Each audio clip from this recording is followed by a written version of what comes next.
J'ai une grande nouvelle qui risque de vous choquer. Le professeur Omotunde, connu pour ses recherches sur l'Afrique et notamment l'Afrique pharaonique. Avant de quitter ce monde, il avait fait un test ADN qui avait révélé que ses ancêtres venaient du Cameroun, et plus précisément de l'ouest du Cameroun, à Bayangam.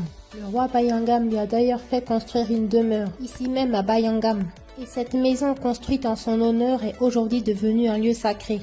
Et d'ailleurs, un an après son deuil, on a aujourd'hui célébré ses funérailles au sein même de la chefferie Bayangam.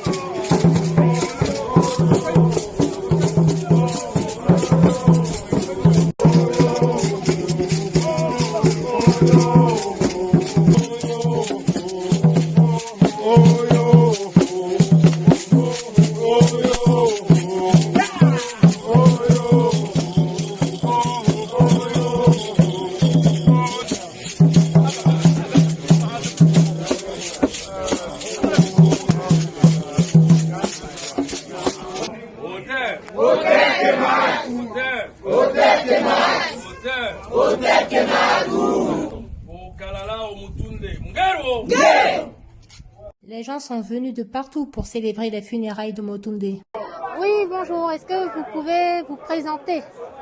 Bonjour, je m'appelle Lilia Issatou. Donc, vous m'avez dit que vous venez de la Sierra Leone et de la Guinée. Oui, mais je vis en France. Vous vivez en France. Oui, bonjour. Est-ce que tu peux te présenter? Bonjour, alors moi c'est Sani Nganga. Je viens de la Guyane, dite française. Donc j'ai pris plusieurs avions pour venir ici pour honorer Kalala Omotunde. Ok, alors est-ce que tu peux te présenter? Donc, je m'appelle Touraya, je suis guinéenne, donc Guinée-Conakry. D'accord, Et je vis en France. d'accord. Je m'appelle Moïse Beringanine, je viens de la RDC, République démocratique du Congo, et je vis dans la ville est de Goma, qui s'appelle Goma.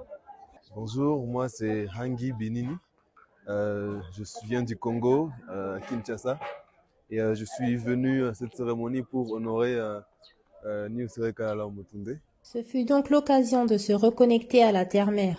Je me trouve en famille ici. C'est important de célébrer nos morts, de se retrouver pour des moments solennels comme ça. Ça retisse les liens. Refaire un chemin vers les ancêtres qui sont oubliés malheureusement.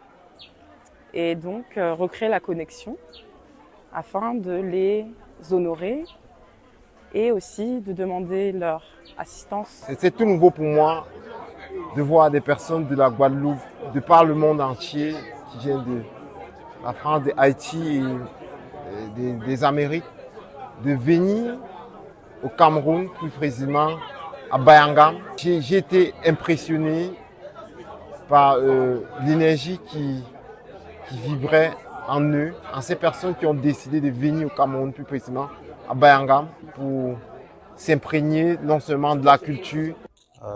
Tout ce qui appartient à notre culture et histoire a d'une grande importance pour moi.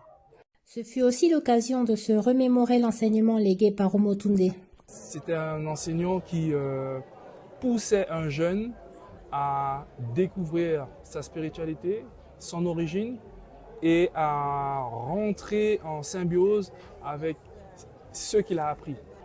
Ne pas s'arrêter à des grandes écoles institutionnelles et tout, mais pousser les recherches, c'est-à-dire étudier la nature. Je l'ai connu quand j'étais en Afrique du Sud, sur Internet, où j'ai eu à lire certains de ses articles, ce qui m'a interpellé à faire un peu plus de recherche sur l'Afrique et les peuples noirs en général. On a reparcouru tous ensemble beaucoup de choses qu'il a faites pour nous. C'était vraiment un moment de très forte émotion. Mais après, on retient surtout qu'on doit continuer le combat et la meilleure façon de l'honorer, c'est de perpétuer son œuvre. Après, ici, donc, c'est le funérail. Donc, on est venu lui dire au revoir à la façon de nos ancêtres, à la façon de ceux qui nous ont précédés. Il y a eu des cérémonies, il y a eu des rites. Et c'était l'occasion pour nous de lui dire une fois de plus, merci pour ce qu'il a fait et que on souhaite que de là où il est, il continue à nous instruire, il continue à nous éclairer et qu'il continue à nous donner la force de mener le combat qu'il a commencé, que beaucoup d'autres ont commencé avant lui, qu'il a continué et qu'on se doit à notre tour de continuer. Il commence à lire et il commence à très jeune développer cette envie de donner à son peuple ce qu'il n'a pas, ce qu'il est censé avoir. Parce que par ses recherches, il découvre que toutes les inventions sont d'origine noire, toutes les langues sont d'origine noire. Il dit, mais attends, on ne peut pas être inventeur de tout ça et être à la traîne comme ça. Et c'est donc comme ça qu'il commence son travail de conscientisation.